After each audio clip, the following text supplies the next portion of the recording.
Yeah, anyone in my audience who plays a lot of JRPGs knows where this is going. The biggest problem plaguing the JRPG genre at this point is well documented and well criticized, so if none of this is new to you, then I hope you enjoy my take on it. If any of this is new to you, then I'm glad to assist in your game design education. Now then, let's dive right on in, shall we? The main strength of the JRPG genre has always been the narrative, specifically story and characterization. This is what made the genre popular, especially on consoles where the JRPG has always had a bigger audience base. Due to a tighter focus on character interaction, JRPGs were the main place to go for deep, character-focused stories, even if some of those character designs could be over the top and silly. For a long time, no other genre could really compete with JRPGs in this arena. Western RPGs were still mostly confined to PC, and even then, they had a vastly different focus. Unfortunately, a lack of competition breeds complacency. While JRPGs would improve, often drastically, in terms of visuals and spectacle, the stories they told and the mechanics of the gameplay tended to be very static. What games did experiment with either story, gameplay, or both were rare and mostly confined to single games with only a few series that really experimented. Sorry, I'm having trouble talking today. Somewhat amusingly, the most experimental games of the genre bore the Mario namesake for a very long time. Kind of surprising these days, isn't it? However, competition did eventually come, and when it did, the JRPG genre was sent to something of an identity crisis. Without that domination over story and character interactions, many of the big studios didn't have much to fall back on. This became especially apparent during the PS2 era, when a lot of companies were producing very samey JRPGs.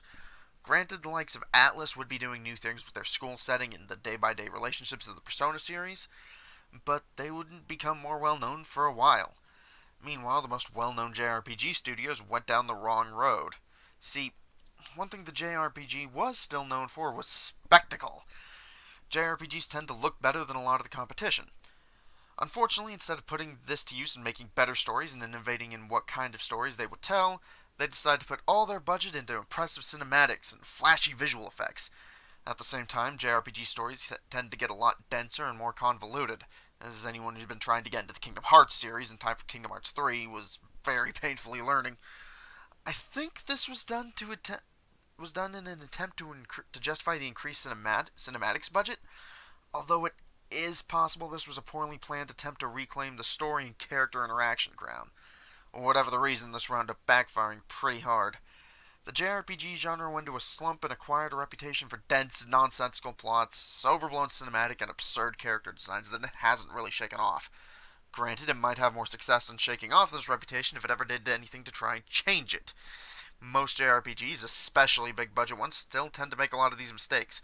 Sure, there's some standouts like the Persona series, but even they fall into the overly convoluted plot trap sometimes, especially when it comes to justifying why the main character is involved in some of the shenanigans of the story. Now, none of this is to say that there still aren't good JRPGs.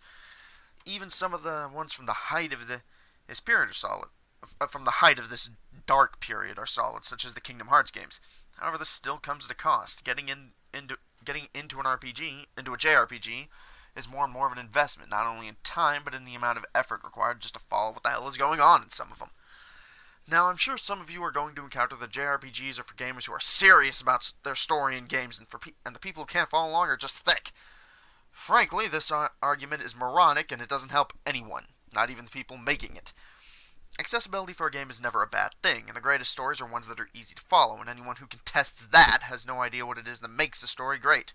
A great story isn't defined by the number of twists and turns or the number of glossary pages it has.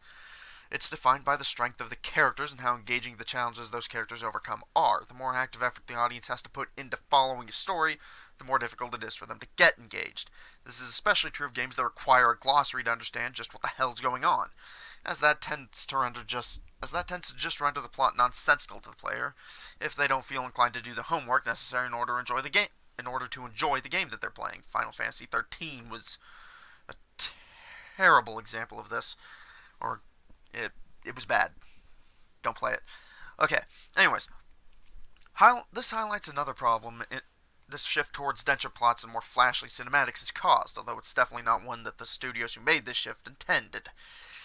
There's a level of elitism among JRPG fans, especially in the more vocal parts of the internet. This elitism, like pretty much every other form of elitism, is more self-harming than anything. If games in a genre are considered non-profitable, they simply won't be made anymore. Just ask Metroidvania fans. If JRPGs continue to become more and more niche, then the number of big studios willing to make them is going to continue to shrink. Now, there will be people saying that the indie game space is all we need, especially with the problems in the AAA industry these days, and that just isn't true. All the money the game industry spends can make for experiences that you just can't get from the indie space yet. Sure, indie developers could produce something like Legend of Dragoon or Wild Arms 2, but things like Final Fantasy 15 or Persona 5? Not really. Honestly, as talented as many indie developers are, even creating something like Final Fantasy X or Wild Arms 3 would be incredibly difficult.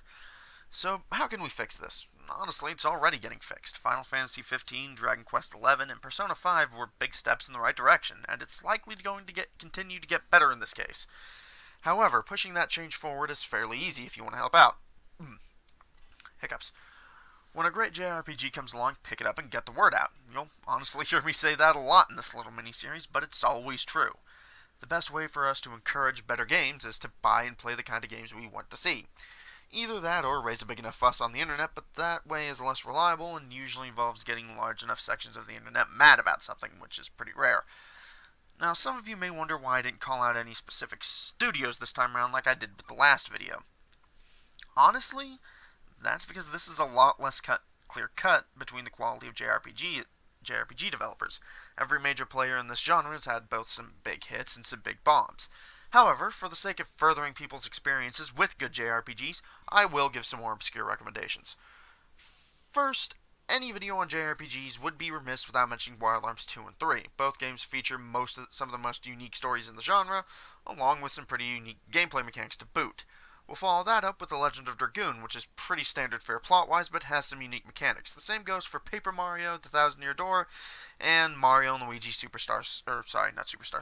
Bowser's Inside Story, which are perhaps less obscure, but no less worth a look for some unique gameplay.